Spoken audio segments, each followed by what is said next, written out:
BNP ক্ষমতায় এলে family card পাবে প্রতিটি পরিবার, বলেছেন কুড়িগ্রাম-2 আসনে বিএনপি মনোনীত প্রার্থী আলহাজ সোহেল হোসনাইন কায়কোবাদ।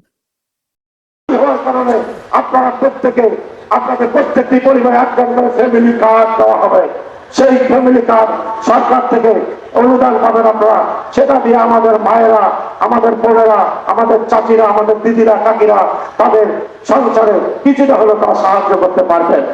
আজকে আমি মনে করি আজকে কুড়িগ্রামে অনেক সমস্যা আছে। কুড়িগ্রামের কর্মসংস্থানের ব্যবস্থা করতে হবে, যুবকদের কর্মসংস্থানের ব্যবস্থা করতে হবে।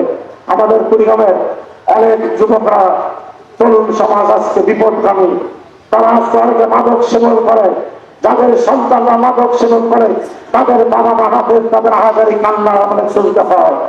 ইনশাআল্লাহ আপনাদের সকলকে নিয়ে এই কুড়িগ্রামের মাদকের বিরুদ্ধে, সন্ত্রাসের বিরুদ্ধে, চাঁদাবাজের বিরুদ্ধে আমি কঠিন অবস্থান গ্রহণ করব। এবং আপনাদেরকে একটি কথা বলতে চাই, আমাদের দলে ভারপ্রাপ্ত চেয়ারম্যান জনাব তারেক রহমান তিনি আপনাদেরকে একটি প্রতিশ্রুতি দিয়েছেন আগামীতে বিএনপি রাষ্ট্রীয় ক্ষমতায় গেলে কি কি করবেন।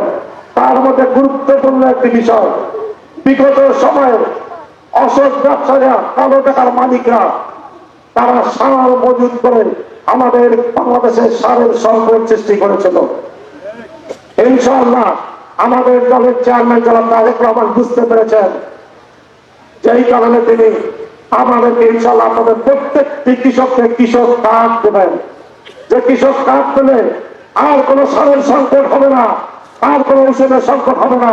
সেই কৃষক কার্ড দিয়ে আপনি সরকারের কাছে ন্যায্য মূল্যে আপনারা কীটনাশক ঔষধ পাবেন, সার পাবেন, কৃষি উৎপাদনের উপকরণের সমস্ত জিনিস আপনারা ন্যায্য মূল্যে ইনশাআল্লাহ পাবেন।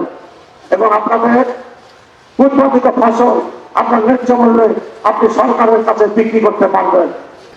আমি আর বেশি যেহেতু সময় কম, আমি শুধু এতটুকু আপনাদের এই ইচ্ছাটা ইনশাআল্লাহ বলছি, আল্লাহ বলে যে আপনাদের ভোটে আমাকে নির্বাচিত করেন, আমার সাথে দেখা করতে গেলে কোনো মাধ্যম প্রয়োজন হবে না, সরাসরি আপনারা আমার সাথে দেখা করতে পারবেন।